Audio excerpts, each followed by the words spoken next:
Hello po guys, ayan almusal tayo. Kamote. Kamote yung pagkain namin ngayon. Ayun o. Ayan guys. Ayan, naglaga kasi ako ng kamote. Tapos kape. Kape tayo.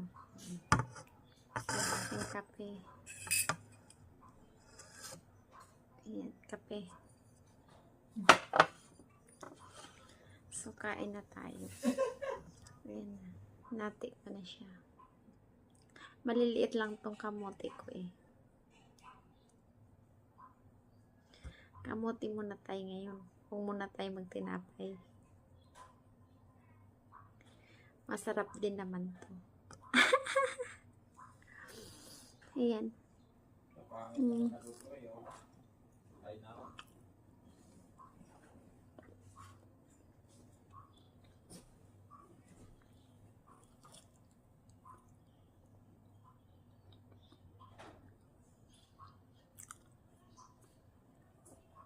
Yun lang po guys. Maraming salamat sa panood. Bye-bye.